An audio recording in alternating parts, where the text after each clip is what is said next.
GNN के संग में हमारे आज के मेहमान हैं सीनियर कानूनदान और रहनुमा तहरीक इंसाफ सलमान अकरम राजा।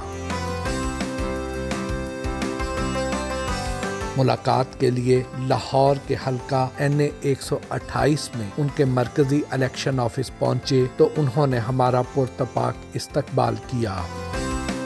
सलमान अकरम राजा से गुफ्तगू हुई। अस्सलाम वालेकुम सर। जी अस्सलाम वालेकुम। कैसे हैं आप? शुक्र, ठीक ठाक। साइफर केस में खान साहब को और शाह महमूद कुरैशी साहब को 10-10 साल कैद की सज़ा सुनाई गई है। क्या सारे कानूनी तकाजे पूरे हुए हैं इस केस में? देखिए, जल्दबाजी तो अपनी जगह है, बिल्कुल जल्दबाजी भी हुई। जो एक ड्यू प्रोसेस जिसे हम कहते हैं, कानून का जो कायदा है उसके मुताबिक काम होना चाहिए, वो भी नहीं हुआ। लेकिन इसके अलावा मुकदमा है क्या? आप देखें, एक मज़ाक़ाख़ेज़ मुकदमा है।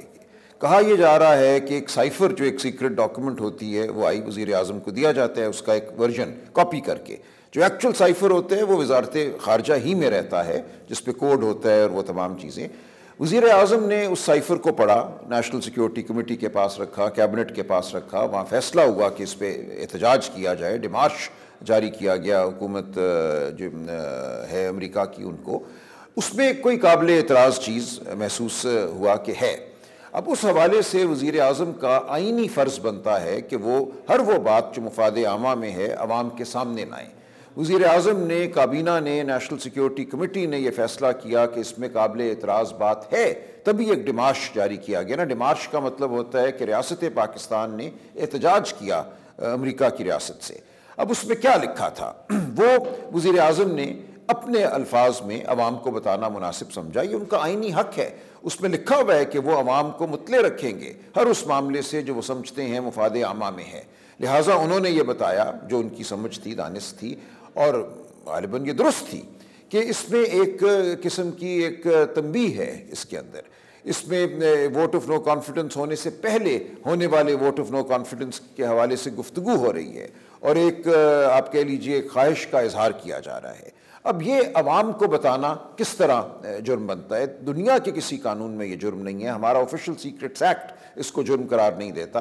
हमारे ऑफिशियल सीक्रेट्स एक्ट के तहत रूल्स हैं, बाकायदा गाइडलाइंस हैं जिनमें इजाज़त है पैराफ्रेज्ड फॉर्म में किसी भी दस्तावेज़ का जो मतन है उसको बयान करने की, जहाँ वज़ीर आज़म समझें कि ऐसा करना मुनासिब है, काबीना समझे कि ऐसा करना मुनासिब है। लिहाजा एक मुकम्मल तौर पर मज़ाक़ाख़ेज़ ये मुकदमा है। कोई सीक्रेट कोड किसी को नहीं बताया गया, किसी दुश्मन मुल्क को कोई खुफिया दस्तावेज़ नहीं दी गई। कानून ये नहीं कहता, कानून सिर्फ ये कहता है कि खुफिया मालूमात आपने किसी दुश्मन मुल्क को नहीं देनी। किस दुश्मन मुल्क को खुफिया मालूमात दी गई, इसलिए इस मुकदमे का कोई सिरे से जवाज़ ही नहीं है। साबिक सेक्रेटरी खारजा शमशाद अहमद खान कहते हैं कि साइफर तो एक पब्लिक डॉक्यूमेंट होता है और अवाम के साथ ये शेयर किया जाना चाहिए उनके मुल्क के खिलाफ कौन साजिश कर। बिल्कुल दुरुस्त है ये बात। देखिए, साइफर एक सफ़ीर भेजता है, उस सफ़ीर ने यह समझा कि मैं इसको एक खुफिया दस्तावेज़ के तौर पे भेजूं।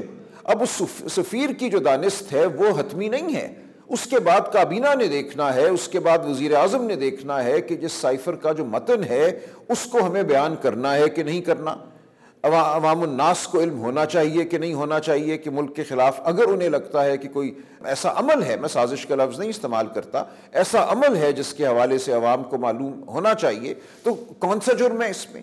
बानी चेयरमैन PTI की सज़ा का इलेक्शन पर कितना कोई असर नहीं। असर अगर है तो बहुत मस्बत असर है PTI के वोटर के हवाले से।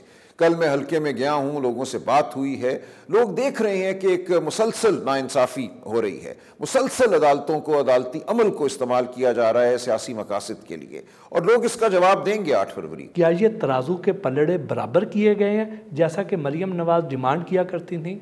नहीं, ऐसे नहीं होता।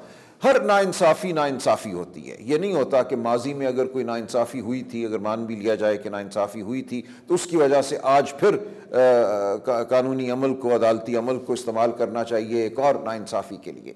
ये तमाम नाइंसाफ़ियाँ जो हैं ये तह दर तह अवाम का जो एतमाद है रियासत पर उसको ठेस पहुँचाती हैं। इससे और कुछ नहीं होता।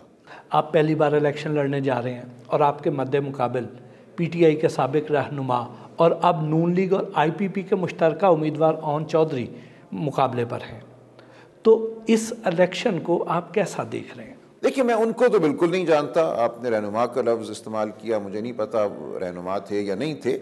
और मैं बिल्कुल सच्ची बात कर रहा हूँ, उनके पस मंज़र को, उनके पेशे को, उनकी सोच को किसी भी चीज़ से वाकिफ़ नहीं हूँ। मुझे जो हल्के में जो रद्द-ए-अमल मिलता है वो तो बहुत ही मस्बत है, लोग भी उनको नहीं जानते।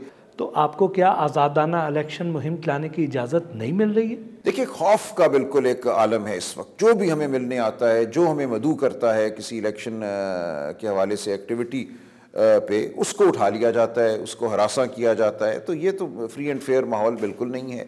मुनज़्ज़म तरीके से हमारे पोस्टर, बैनर, फ्लेक्सेस जो हैं उनको उतारा जाता है। तो ये कौन ये कर रहा है? लेकिन इस सब के बावजूद आपका मोराल बहुत हाई नज़र आता है। इसलिए कि अवाम से जब राब्ता होता है तो अवाम का मोराल मुझे बहुत हाई नज़र आता है। अवाम बिल्कुल भी मायूस नहीं है। अवाम पाकिस्तान को फलाह की जानिब बढ़ता देख रहे हैं और देखना चाहते हैं, और वो जानते हैं कि उनका वोट जो है इसमें एक कलीदी किरदार अदा करेगा। तो अवाम से इंटरेक्शन जो होता है जब गलियों में, बाज़ारों में हम जाते हैं, उसी की वजह से हौसला कायम रहता है, बल्कि बढ़ जाता है। अब चूँकि बल्ले का निशान तो आपकी पार्टी के पास नहीं है, आपके उम्मीदवार मुख्तलिफ इंतखाबी निशान के तहत आज़ाद हैसियत में इलेक्शन लड़ रहे हैं, इसका आपकी पार्टी को कितना असर पड़ेगा, कितना फ़र्क पड़ेगा? जी, मैंने अर्ज़ किया ना, यही इस इलेक्शन में हमारे लिए बड़ा इशू है। लेकिन मैं समझता हूँ कि अवाम बाशऊर हैं, सोशल मीडिया का दौर है, हमने हर तरह तशहीर करने की कोशिश की है। अब मैं कौमी असम्बली के हल्का NA 128 से इलेक्शन लड़ रहा हूँ। मेरे नीचे 5 सूबाई असम्बलियों के हल्के जो हैं आते हैं, उनका किसी का आधा हिस्सा, किसी का 3/4 हिस्सा, और हर जगह निशान मुख्तलिफ हैं। तो ज़ाहिर एक मुश्किल तो है। हम जब अपने बैनर, पोस्टर छपवाते हैं, उसमें हमें 2 निशान छपवाने पड़ते हैं। अवाम को बावर कराना ही असल मसला है, और मुझे लगता है ये हो गया है। हमें जो ये 3-1 हफ़्ते मिले हैं उसमें हमने अवाम तक रसाई हासिल की है, और मुझे उम्मीद है कि इलेक्शन वाले दिन हमारे निशान को हमारे हल्के की हद तक पहचाना जाएगा। लेकिन ये एक बहुत बड़ा सानिया है पाकिस्तान की जमहूरियत के लिए। एक बहुत बड़ी पार्टी का निशान छिन जाना है, पार्टी की रूह है उसका इंतखाबी निशान। तो ये ज़ाहिर एक सानिया है, लेकिन इस सानिया के बावजूद हम आगे बढ़ रहे हैं। थोड़ा माजी की तरफ जाते हैं। बचपन कहाँ गुजरा, तालीम कहाँ हासिल की, कैसा बचपन था? देखिए, बचपन मेरा लाहौर ही में गुजरा। मेरी पैदाइश और मेरी जो परवरिश है वो लाहौर शहर ही में हुई। ये इलाका जो है, शुरू के दिन जो थे वो वाइट हाउस लेन, जो जवान पार्क का एक इलाका है, वहाँ गुजरे। उसके बाद हम सन 72 में न्यू मुस्लिम टाउन आ गए। उसके बाद वहीं रिहाइश रही, और पिछले कुछ अरसे से मैं गुलबर्ग में रिहाइश पजीर हूँ। तो बचपन ठीक गुजरा। स्कूल लाहौर शहर में ही गए, HSN कॉलेज तालीम हुई। उसके बाद आला तालीम के लिए मुल्क से बाहर गया, बरतानिया की कैम्ब्रिज यूनिवर्सिटी, फिर बरतानिया ही में लंदन यूनिवर्सिटी गया, और उसके बाद अमेरिका में हार्वर्ड लॉ स्कूल। वकालत में आने का फ़ैसला वालिद साहब से मुतासर होकर किया? देखिए, ज़ाहिर है कुछ उसका भी असर होगा, लेकिन मेरी जो पहली डिग्री है कैम्ब्रिज यूनिवर्सिटी से माशियात में है। उसके बाद माशियात की तालीम के हवाले से मैं पढ़ाता भी रहा, लेकिन बाद में फिर आहिस्ता आहिस्ता मेरी रग़बत कानून की तरफ हुई, और फिर कानून की तालीम हासिल की। कैरियर के आगाज़ में आपको साबिक़ चीफ जस्टिस साकिब निसार साहब के चैम्बर में काम करने का मौका मिला। वो तजर्बा कैसा रहा, और उन पर जो आजकल तनकीद की जाती है, क्या वो दुरुस्त है? देखिए, वो बहुत ही खूबसूरत तजुर्बा था। उनका चैम्बर उस वक्त 1990 की जो दिहाई है उसके अवाइल में बहुत ही एक मुतहर्रिक चैम्बर था लाहौर शहर का। उनके वालिद मियाँ निसार साहब बहुत ही शफीक उस्ताद थे, तो बहुत ही खुशगवार वो एक दौर था। तौर चीफ जस्टिस जो उन्होंने किया, मैं उसका नाक़िद रहा हूँ, और मेरा ख्याल है वो ख़ुद भी अब उस हवाले से कुछ राय रखते। हाई कोर्ट के आपके पहले ही केस में आपके मद्दे मुकाबिल वकील साबिक़ चीफ जस्टिस उमर अता बंदयाल थे, और वो केस आप जीत भी गए थे। वो क्या केस था? ये आपने बड़ी अच्छी दिलचस्प तहकीक की है। ये दुरुस्त बात है।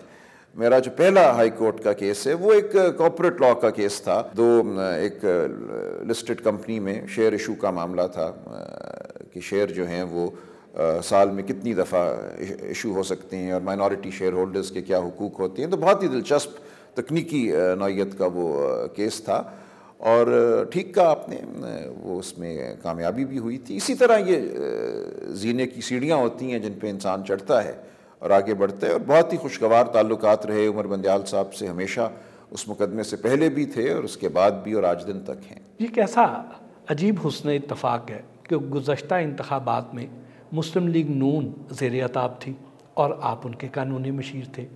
इस बार आप पीटीआई के कानूनी मशीर हैं और इस बार वो ज़ेर अताब है। ये देखिए, इस मुल्क की एक मुसलसल रीत है ना, ये तो आप 50 की दिहाई में चले जाएं तो हमेशा कोई ना कोई ज़ेर अताब होता है, कोई ना कोई मंजूर नज़र होता है। इसी के ख़िलाफ़ तो हमें लड़ना है कि अवाम को आप हक दें हुकूमत मुंतखब करने का, अपने नुमाइंदगान को मुंतखब करने का आज़ादाना तरीके से। ये इस मुल्क में कभी भी नहीं हुआ। हमेशा ये कोशिश की गई कि जो इलेक्शन का रिज़ल्ट है उसको पहले से मुरतब कर लिया जाए, ऐलान कर दिया जाए कौन मंजूर नज़र है और कौन ज़ेर इताब है। इसलिए इस के ख़िलाफ़ लड़ना मैं समझता हूँ हम पर फ़र्ज़ है और हर दौर में हमें लड़ते रहना चाहिए और वो लड़ाई जारी है। उस वक्त आपने नून लीग का साथ दिया, आज आप पीटीआई के साथ हैं, तब का फैसला ठीक था या आज का? नहीं, दोनों ठीक है ना। देखिए, उसूल की मैंने नून लीग का साथ नहीं दिया था। देखिए, उस वक्त तो मेरा सियासत से कोई ताल्लुक़ नहीं था। चंद मुकदमे थे और उन मुकदमों में जो उसूल था वो वही था जो आज है कि अदालती अमल को नहीं इस्तेमाल करना चाहिए, खा कोई कितना ही गुनाहगार क्यों ना हो। अदालती अमल एक तरीके से चलता है, ट्रायल कोर्ट में केस होता है, फिर अपील आती है, फिर सुप्रीम कोर्ट जाते हैं। ऐसा नहीं होना चाहिए कि सुप्रीम कोर्ट खुद बैठ जाए ट्रायल कोर्ट बनकर और वहाँ पर एक थिएटर लग जाए। तो ये कभी भी नहीं होना चाहिए, ना तब होना चाहिए, ना आज होना चाहिए, ना आइंदा होना चाहिए। पिछले दिनों जुगनू मोहसिन ने आपका एक बहुत सख्त इंटरव्यू किया और उसमें उन्होंने आपका नून लीग की बजाय पीटीआई का उम्मीदवार बनने पर बड़ी सख्त तनकीद भी की, जिसका आपने बड़े तहम्मुल से जवाब दिया। ये शख्सियत में इतना ठहराव, इतना तहम्मुल, ये कैसे पैदा किया आपने? मुझे नहीं पता तहम्मुल या ठहराव है। देखिए, मैं बड़ा मुतमईन शख्स हूँ। मैंने ज़िंदगी में कभी भी मुझे नहीं लगता कि अपने ज़मीर के ख़िलाफ़ कुछ किया है। जब आपने ना किया हो तो आप जवाब दे सकते हैं अपने अमल का। मुझे किसी हवाले से भी ना गुस्से में आने की ज़रूरत है, ना घबराने की ज़रूरत है। मैं अपने ज़िंदगी के हर अमल का जवाब जो है दे सकता हूँ। कहना है कि किसी सियासतदान को बाहर करने के लिए अदलिया का इस्तेमाल गैर आइनी है।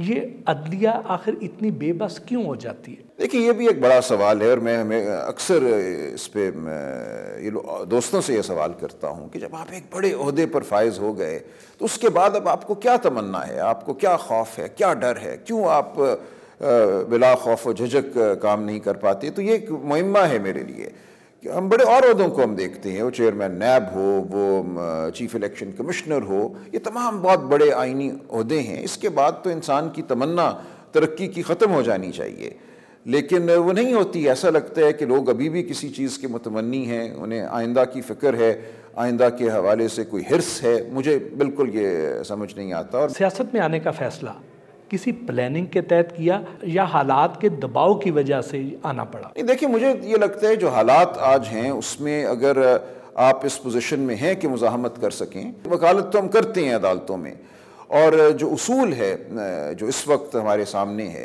कि आपको ताकत के सामने बंद बांधना है उसूल का, वो उसूल जो है उस पर अमल पैरा होने के लिए ज़रूरी था कि मैं अमली सियासत में आऊँ। आपने सियासत के लिए सिर्फ पीटीआई का इंतखाब ही क्यों किया, हालांकि आपके तो नून लीग से भी बहुत अच्छे उसूल जो है इस वक्त, उस उसूल की खातिर अगर आपको लड़ना है तो मेरी नज़र में वो सिर्फ और सिर्फ पीटीआई के हवाले से ही मुमकिन है। पीटीआई इस वक्त उस उसूल के लिए लड़ रही है जो मुझे अजीज़ है, जिसके लिए तमाम उम्र मैंने जद्दोजहद की है। आप अगर मातूब के साथ नहीं खड़े होते और जाबिर के साथ जाकर खड़े हो जाते हैं तो फिर किस उसूल के लिए आप लड़ रहे हैं? और मुझे पूरा यकीन है कि आइंदा भी पीटीआई इन्हीं उसूलों पर खड़ी रहेगी, जमहूरियत के लिए, आइन की सरबुलंदी के लिए, रूल ऑफ लॉ के लिए, अवाम दोस्ती के लिए। आपने बतौर वकील नवाज शरीफ साहब के साथ भी वक्त गुजारा और ख़ान साहब के साथ भी आप बहुत वक्त गुजार चुके हैं। दोनों के अंदाज़े सियासत में और शख्सियत में क्या फ़र्क है? देखिए, मुझे इमरान खान साहब के हवाले से ही बात करने दें। मुझे उनमें बिल्कुल नज़र आता है जिसको हम कहते हैं sense of destiny and vision, यानी कि वो समझते हैं कि जो उनकी ज़िंदगी है और जो उनकी सियासी तगोदौ है इसका एक बड़ा मकसद है। ये उनकी ज़ात के हवाले से नहीं है, उनको वज़ीर आज़म बनने की ख्वाहिश नहीं है, उनको इक़्तिदार या ओहदे की ख्वाहिश नहीं है। वो वाक़तन समझते हैं कि पाकिस्तान के अवाम की जो खुददारी है, जो हमीयत है बतौर कौम, और जो फलाह है और जो हमारा कानूनी और आइनी निज़ाम है, उसमें एक बेहतरी लाने की ज़रूरत। अगर दोनों को सियासी तौर पर रेट किया जाए तो किसको कितने पॉइंट देंगे? नहीं, ये पॉइंट देने की बात नहीं है। देखें, मेरी नज़र में दोनों बहुत मुख्तलिफ नौइयत की जमातें हैं। पाकिस्तान तहरीक इंसाफ अब इलेक्टेबल्स से आगे जा चुकी है। ये कोई खानवादों की जमात नहीं है, ये कोई वडेरों की जमात नहीं है। इसमें अब एक अवामुन्नास का जज्बा और वलवला शामिल है। ये एक बहुत ही अहम चीज़ हुआ करती है किसी भी मुल्क की तारीख में। ये एक अवामी मैस पार्टी बन चुकी है। इसके मुकाबले में दूसरी पार्टियों को अगर आप देखें, नाम मैं नहीं लेता, तो वो मेरी नज़र में तो पार्टियाँ हैं ही नहीं। वो दर हकीकत गिरोह हैं, मुख्तलिफ इलाकों के जो सरकर्दा लोग हैं उनके दरमियान एक तरह से एक माहिदा है कि हम हुकूमत में आकर अपने आप को उभारेंगे और अपने जो मफादात हैं उनका तहफ़्फ़ुज़ करेंगे। तो मेरी नज़र में इन पार्टियों की अवाम में कोई ख़ास जड़ें नहीं हैं, कोई ऐसा उसूल नहीं है जिसके लिए ये पार्टियाँ खड़ी हुई हैं। वो उसूल और अवाम में जड़ें आज सिर्फ PTI को नसीब हैं। खान साहब की मकबूलियत में तो कोई शक शुबा नहीं है, लेकिन क्या कबूलियत के दरवाजे भी उनके लिए खुले हैं या नहीं है? देखिए, ना खुले हों यही तो इस वक्त मार्का है। अगर कबूलियत के दरवाजे भी खुले होते तो मैं बिल्कुल सियासत में ना आता, मैं बिल्कुल साइड पे बैठकर वकालत ही करता या कोई किताब लिखता। क्या मुस्तकबिल में कबूलियत के रास्ते खुलने के इम्कानात हैं? देखिए, इम्कानात तो हमेशा होते हैं ना। हमें दरवाजे पे दस्तक देनी होगी, आवाम की आवाज़ को पहुँचाना होगा, और ये होता है। बहुत ममालिक में ऐसा हुआ है, इर्तिका का एक अमल है। और मेरी नज़र में अगर ऐसा नहीं होगा तो पाकिस्तान वहीं खड़ा रहेगा जहाँ 75 साल से खड़ा है। तो क्या खान साहब कबूलियत के दरवाजे पर दस्तक देते रहते हैं? देखिए, ये एक मफरूज़ा है कबूलियत के दरवाजे पर दस्तक देना। जब एक मुल्क में निज़ाम ही ऐसा हो कि आपके सामने एक बंद है, तो आपने उस बंद को किसी तरह अपने रास्ते से हटाना या उससे होके एक तरफ से होके गुजरना तो है।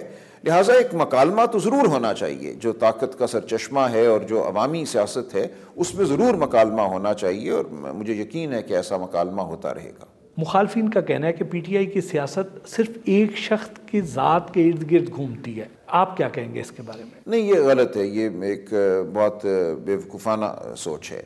देखिए, वो शख्स जो है, कोई भी लीडर जब किसी जमात का होता है तो वो एक इस्तारा बन जाता है। लेकिन ये इस्तारा इस वक्त इमरान खान साहब बहुत बड़े उसूलों का इस्तारा हैं। उनके साथ जो लोगों की वाबस्तगी है वो कोई सिर्फ उनकी ज़ात की वजह से नहीं है, वो उनकी ज़ात में देखते हैं कि उन उसूलों की आबियारी मुमकिन है। अवाम में जो सियासत होनी चाहिए, अवाम दोस्त सियासत जो होनी चाहिए, उसको वो उनकी ज़ात के ज़रिए मुमकिन होता देखते हैं। ये वजह है उनसे वाबस्तगी की। कुछ दिन पहले आपने कुरान पाक पर हलफ उठाकर बानी चेयरमैन तहरीक इंसाफ के साथ अपनी वफादारी का ऐलान किया। आखिर आपको ये हलफ उठाने की ज़रूरत क्यों पेश आई? इसलिए पेश आई कि इलेक्शन कमीशन ने हम तमाम लोगों को आज़ाद उम्मीदवार डिक्लेयर कर दिया है। ऐलान किया है कि हमारा जो स्टेटस है, अगर हम मुंतखब होते हैं पार्लियामेंट में, वो आज़ाद उम्मीदवार का होगा। इस डिक्लेरेशन या ऐलान की वजह से लोगों में तशवीश फैल गई कि ये लोग मुंतखब तो होंगे PTI के वोटों से इमरान खान का नाम लेकर, और पार्लियामेंट में जाकर दीगर जमातों में शामिल हो जाएंगे, PTI से वफा नहीं करेंगे। तो ये था कज़िया, ये था वो सवाल जो हमारे सामने रखा गया। जहाँ भी हम गए ये सवाल पूछा गया। तो मैं समझता हूँ इस सवाल का बिल्कुल मुनासिब जवाब यही था जो मैंने दिया। हमारे मुल्क में, हमारे माशरे में एक तरीका होता है वादा करने का। हमारी अदालतों में भी यही तरीका है कि कुरान पाक पे ओथ लिया जाता है, मैं सच बोलूँगा, सच के सिवा कुछ नहीं बोलूँगा। तो यही मैंने किया।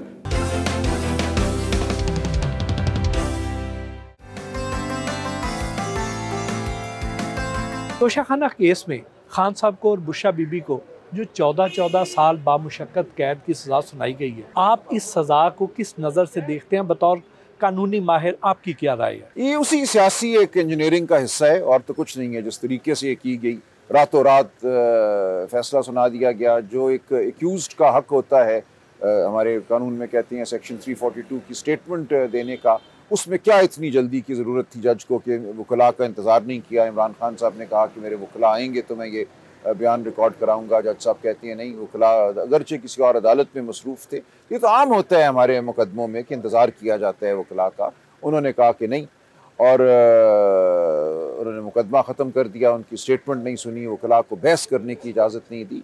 तो ये सब कुछ मज़ाक़ा खेज़ है। बुशरा बीबी खुद गिरफ्तारी देने अडियाला जेल आई, लेकिन अडियाला के बजाय उन्हें बनी गाला में रखा गया। तो क्या पसे पर्दा कोई डील हुई है? देखिए, मुझे ऐसा नहीं कोई, देखिए बुशरा बीबी का तो इसमें कुछ बनता ही नहीं सिरे से।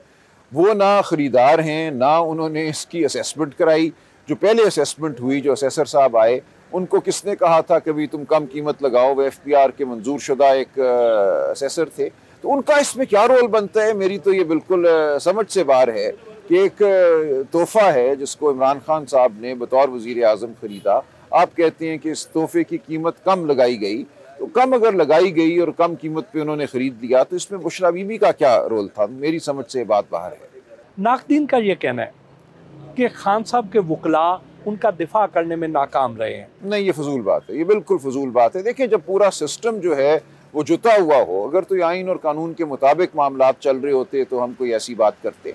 यहाँ ऐसा कुछ भी नहीं है। यहाँ कोई भी वकालत होती, किसी भी सतह की वकालत होती, नताइज यही आने थे। वो कहते हैं कि खान साहब के वकला की तवज्जो केसेस की बजाय इलेक्शन कैंपेन। नहीं, ऐसा कुछ भी नहीं है, बिल्कुल ये गलत बात है। देखिए, उनके मुकदमे सलमान सफदर साहब कर रहे हैं, जो फौजदारी नौयत के मुकदमे में फौजदारी वकील नहीं हूँ, या वो सिकंदर जुल्करनैन साहब कर रहे हैं, तो उनका कोई ताल्लुक नहीं है किसी इलेक्शन से। 2018 की निस्बत इन इलेक्शन में PTI का मंशूर अभी तक खुलकर सामने नहीं आ सका। आपका मंशूर है क्या? कि हमारा मंशूर जो है वो आइनी नौयत का भी है कि पाकिस्तान का जो आइनी निज़ाम है उसमें तब्दीली आनी चाहिए। वज़ीर आज़म के हवाले से उन्होंने बात की कि वज़ीर आज़म को कैसे मुंतखब होना चाहिए। इससे हट के जो हमारा मंशूर है माशी हवाले से, वो तो हमेशा से बहुत वाज़े है कि मईशत जो है उसका दारो मदार जो है और उसमें जो सबसे ज़्यादा अहमियत हासिल है वो आम इंसान को हासिल है, और आम इंसान की जो फलाह है वो तालीम के ज़रिए होगी, वो सेहत के ज़रिए होगी। उसी के इर्द गिर्द तमाम माशी अमल जो है वो चलता है और उसको चलाया जाएगा। अब चूँकि खान साहब को और शाह महमूद कुरैशी साहब को सज़ा हो चुकी है, तो आइंदा इलेक्शन में अगर आपकी पार्टी जीतती है तो आपका वज़ीर आज़म का उम्मीदवार कौन होगा, वज़ीर आला के उम्मीदवार कौन होंगे? देखिए, ऐसा कोई मसला नहीं है। बहुत गहराई है इस पार्टी में, बहुत से लोग हैं जो मैं समझता हूँ इसके अहल हैं, लेकिन ये सज़ाएँ भी मैं कहता चलूँ बहुत ज़्यादा देर कायम नहीं रहेंगी। अपने इलेक्शन ऑफिस से पंजाब यूनिवर्सिटी में तलबा से मुलाकात के लिए रवाना हुए। अगर 8 फरवरी को आपके पास हुकूमत बनाने के लिए नंबर पूरे नहीं होते हैं तो क्या आप लोग अपोजिशन में बैठेंगे या इत्तेहादी हुकूमत का हिस्सा बनने को तरजीह देंगे? इस वक्त मैं कह नहीं सकता, लेकिन मुझे यही लगता है कि अपोजिशन ही में बैठेंगे। लेकिन मुझे नज़र ये आता है कि बहुत बड़ी तादाद में PTI के जो उम्मीदवार हैं वो कामयाब होंगे और हम हुकूमत बनाने की पोजीशन में होंगे, लेकिन बसूरत दीगर अपोजिशन। इलेक्शन में जो भी नताइज आए, क्या PTI उसे खुश दिली के साथ तस्लीम करेगी? देखिए, खुश दिली का तो ये मतलब होता है ना कि आप ये कहें कि जो तमाम ये अमल हुआ ये आइन और कानून के मुताबिक था, आज़ादाना था, शफाफ था, तो ऐसा तो हरगिज़ नहीं है। जो हो रहा है ये आज़ादाना नहीं है, ये शफाफ नहीं है। तो इस हवाले से जो तहफ़्फ़ुज़ात हैं वो तो ज़ाहिर रहेंगे, उनका इजहार भी किया जाएगा, लेकिन पार्लिमान का हिस्सा होना और पार्लिमान में अपना रोल अदा करना ये एक दूसरी बात है। आपके ख्याल में PTI पंजाब में कितनी सीटें जीत सकती है? ये मेरे ख्याल में एक बड़ी आरामदेह अक्सरियत जो है PTI पंजाब में हासिल कर सकती। पंजाब में PTI की सीटें ज़्यादा होंगी या KP में? देखिए, KP के हवाले से तो जो बज़ाहिर नज़र आ रहा है, और मैं समझता हूँ हकीकत भी यही है कि KP में तो एक स्वीप नज़र आ रही है PTI की, और इसीलिए हम देखते हैं अब ये गुफ्तगू हो रही है कि इलेक्शन जो है KP और बलूचिस्तान की हद तक इसमें तातुल पैदा किया जाए, इसको मौखर कर दिया जाए। तो KP में तो अवाम जो हैं अपना फ़ैसला एक बड़े भरपूर अंदाज में कर चुके हैं।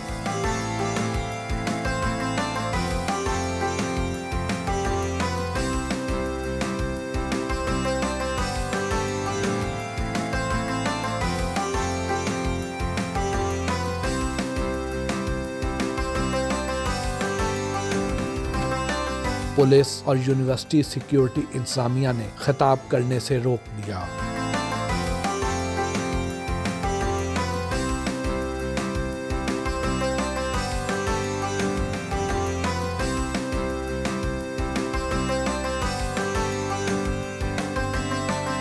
परवेज़ खटक कहते हैं कि PTI को खैबर पख्तूनख्वा में लेकर भी मैं आया था और ख़त्म भी मैं ही करूँगा। मेरा ख्याल है ये उनकी खाम ख्याली है, ऐसा वो कुछ करने की पोजीशन में नहीं है। आपके हलके के बुनियादी मसाइल क्या हैं? देखिए, बहुत बड़ा हलका है, वॉल्टन रोड से ये क्वींस रोड तक फैला हुआ है।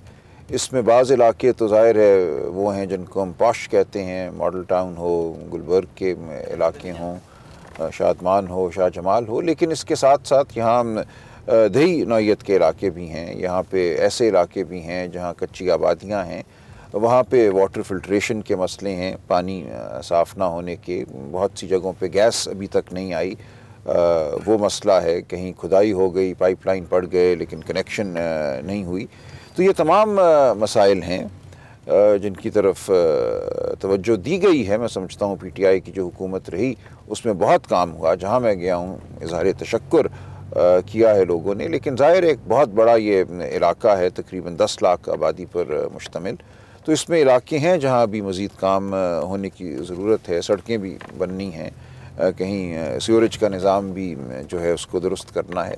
तो ये तमाम मामलात हैं। स्कूल हमें नज़र आए। कुछ चंद दिन पहले मैं यहाँ था इत्तेहाद कॉलोनी में, जहाँ इमारत बन गई है लेकिन वहाँ टीचर नहीं है। बहुत बड़ा तकाज़ा उस इलाके का ये था कि यहाँ स्कूलों में टीचर भेजे जाएं। तो ये तमाम मामलात हैं जिनसे हम वाकिफ़ हैं और जिनका जो हल है वो ज़रूर किया जाएगा।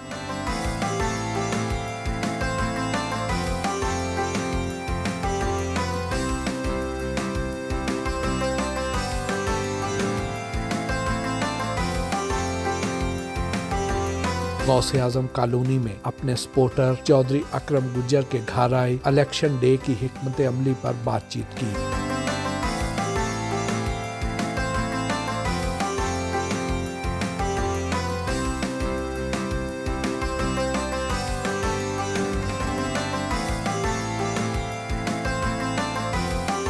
अपने चैम्बर आए।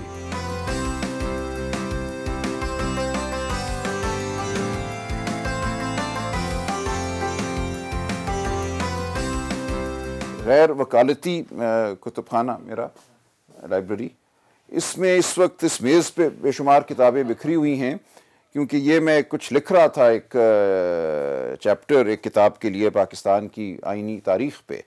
तो उस हवाले से ये पढ़ पढ़ के देख देख के मैं यहाँ रखता गया।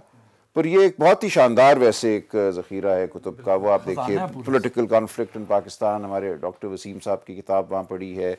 इकबाल के ऊपर बड़ी शानदार ये किताब है, उनकी फ़िक्र और सोच पर, और कैसे उसको उन्होंने जो जर्मन फ़िलासफ़ी थी 19वीं सदी की, उससे क्या इस्तिफ़ादा किया, और फिर उनकी जो कुरान और इस्लामी फ़लसफ़े की जो महारत थी उसको कैसे उसमें समोया उन्होंने। इसी तरह ये मेरे सामने किताब पढ़ी है जस्टिस मुनीर साहब की, फ्रॉम जिन्ना टू ज़िया। अब ज़ाहिर है इस तमाम अमल में मुनीर साहब का अपना भी बहुत रोल था। दीगर किताबें या इस वक्त बिखरी हुई हैं। ये एक शानदार किताब, कुछ अर्सा कबल चंद माह पहले मैं तुर्की गया, वहाँ एक नावल मुझे मिला, ये अहमद हामदी तनपिनार साहब का। जो बड़ी मज़े की ये एक रुदाद है कि तुर्की किस तरह उस्मानिया दौर से अतातुर्क के दौर में दाखिल हुआ, और जो तब्दीली लाई गई ज़ुबान में, तमद्दुन में, कवानीन में, उसको एक तरह से फिक्शनलाइज तरीके से पेश किया गया इस किताब में। ये गफ़ार ख़ान साहब के ऊपर किताब है, जुमा खान सूफ़ी साहब की। ये भी मैं समझता हूँ अहम पहलू हैं हमारी तारीख़ के, गफ़ार ख़ान की ज़िंदगी, वो क्या चाहते थे। यहाँ ये किताब पढ़ी है the nation that lost its soul, Sardar Shaukat Hayat Khan sahib की। यहाँ आपको शेरबाज़ मरी की किताब भी मिलेगी, a journey to disillusionment, Mazari साहब की किताब। दीगर आप अगर देखिए तो वहाँ अदब और शायरी है, ऊपर तफासिर हैं, ये तमाम इस्लामी फ़लसफ़ा, इस्लामी तारीख़ के हवाले से किताबें हैं। यहाँ पाकिस्तान और भारत और बांग्लादेश के हवाले से किताबें हैं। इधर सोशियोलॉजी की किताबें हैं, पॉलिटिकल साइंस, वहाँ हिस्ट्री है, वेल्डोरा का पूरा सेट है हिस्ट्री का, जो उनकी शानदार एक तसनीफ़ है। ऊपर ये सब फ़लसफ़ा है, यहाँ भी फ़लसफ़ा है। उधर वो पूरा रैक जो है वो मईशत है। ऊपर फ़िज़िक्स और साइंस के ऊपर कुतुब हैं। तो ये तमाम चीज़ें हमारी ज़िंदगी का मैं समझता हूँ हिस्सा है।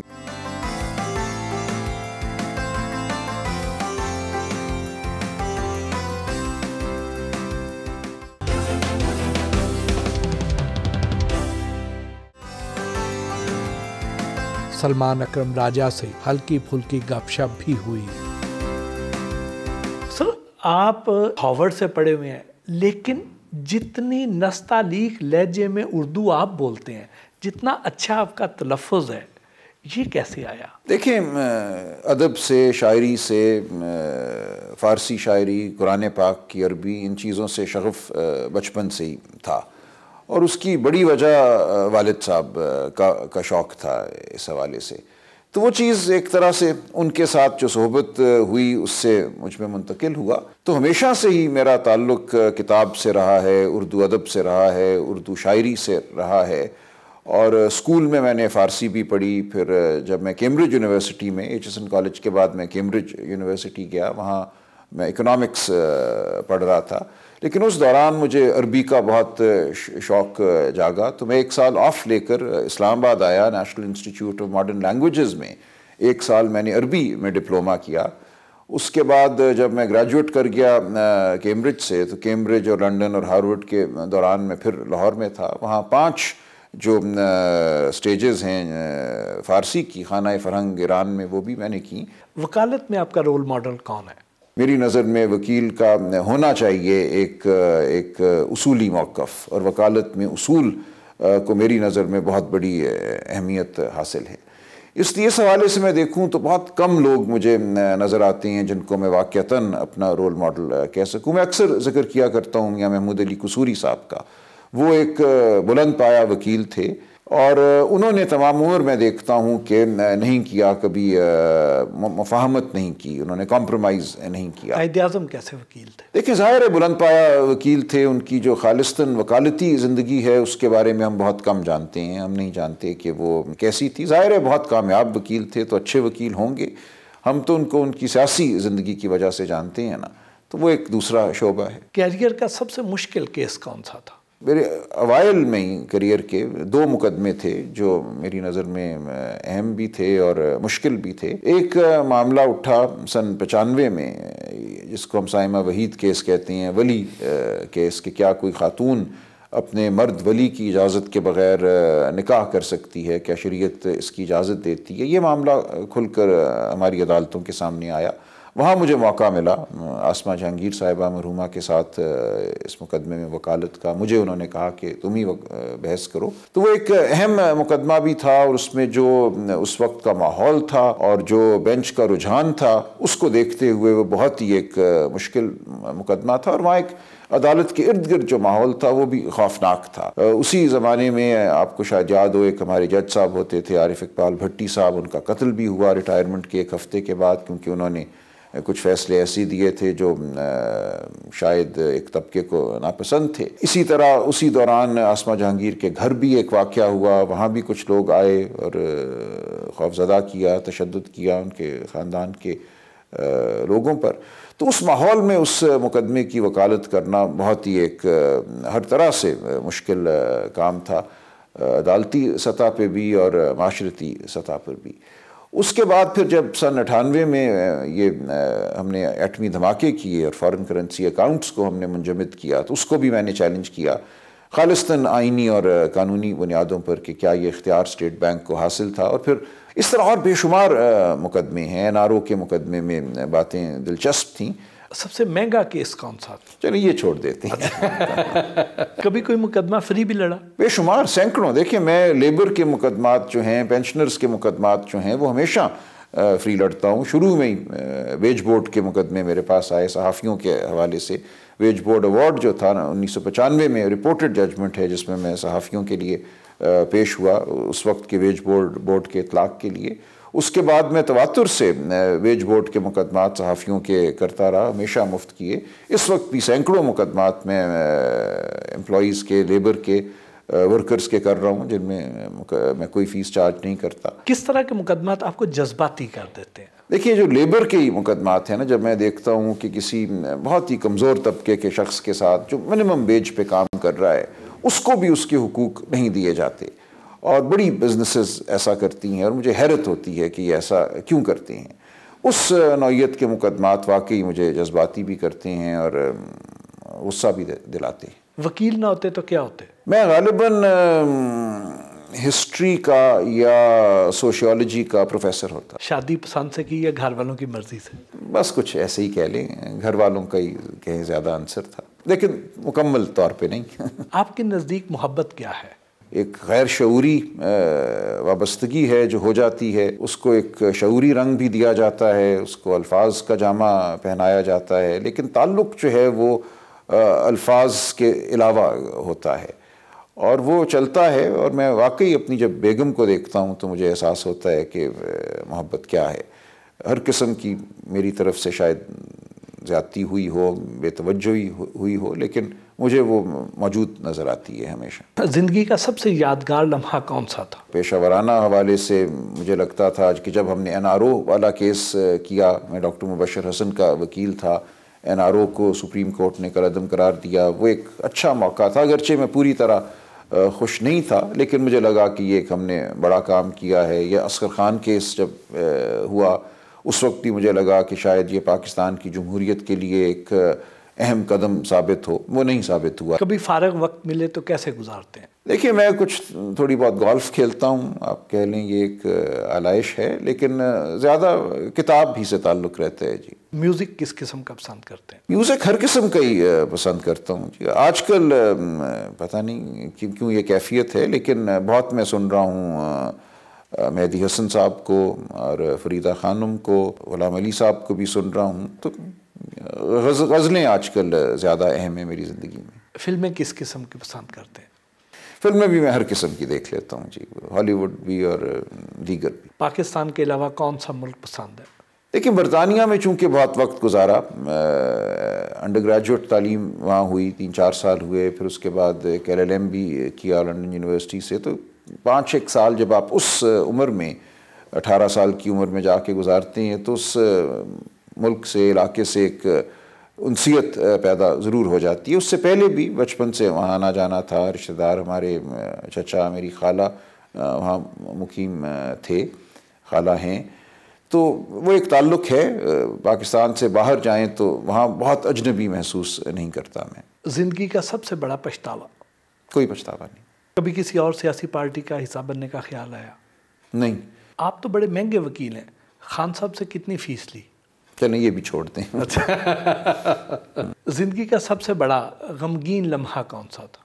ज़ाहिर जी, वालिदैन की रहलत ही ये वाक़या है ना, इसके अलावा तो क्या कह सकते हैं। दोबारा ज़िंदगी मिले तो क्या बनना पसंद करेंगे? ठीक थी ये ज़िंदगी, अभी तक मुझे कोई ख़ास मलाल नहीं है इस हवाले से। ठीक गुजरी, जो कुछ किया मैंने, मुझे लगता है ठीक ही किया। ये सिर्फ़ एक बहस हो सकती है कि क्या मुझे वकालत में आना चाहिए था, या जो मेरा शौक़ है इल्म का या तारीख़ या अदब के हवाले से वहीं रह के प्रोफेसरी करनी चाहिए थी।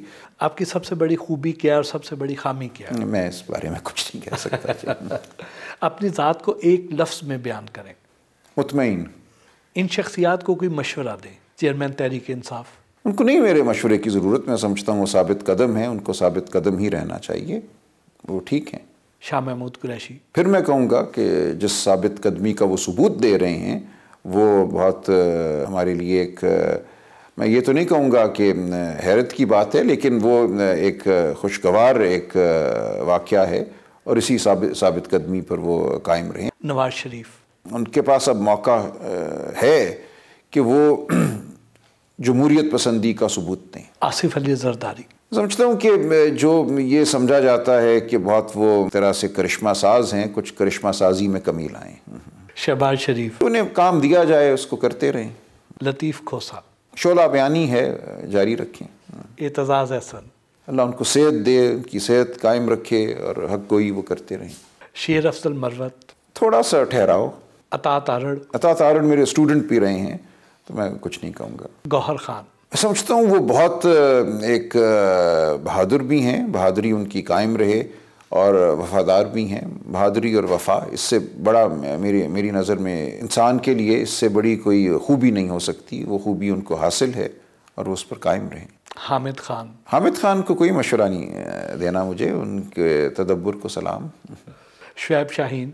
खुलूस उनका जो है वो आया है, उस खुलूस को सलाम। शेख रशीद। अब थोड़ा सा उनको मैं समझता हूँ आराम करना चाहिए। मौलाना फजलुर रहमान। इत्मीनान ढूंढना चाहिए। चौधरी परवेज़ इलाही। इस्तकामत वो दिखा रहे हैं और इसी इस्तकामत पर खड़े रहें। जहांगीर तरीन। बस नेक तमन्नाएं हैं और जमहूरियत को उनसे कोई ठेस ना पहुँचे, मेरी दुआ है। मरियम नवाज़ अपने वालिद की वफ़ादार हैं, वफ़ादार रहें और कौम के लिए अच्छा सोचें, जो उन्हें मौका मिले उसका अच्छा इस्तेमाल करें। बिलावल भुट्टो एक खानवादे का जो उनको फ़ायदा है, एक खानवादे का मेंबर होने का, उसका फ़ायदा उठाएं और आगे बढ़ें और इंसान दोस्त सियासत करें। उनकी जमात का ये शेवा रहा है, अगरचे अब मैं समझता हूँ कि उससे कुछ दूर हैं, लेकिन जमहूरियत पसंदी और इंसान दोस्ती ही मैं उनको मशवरे के तौर पे पेश करूँगा। बहुत बहुत शुक्रिया सर, आपके साथ सारा दिन गुजारा, बहुत अच्छा लगा, बहुत अच्छी यादें लेके जा रहे हैं। बहुत शुक्रिया आपका, बहुत मेहरबानी, माय प्लेजर।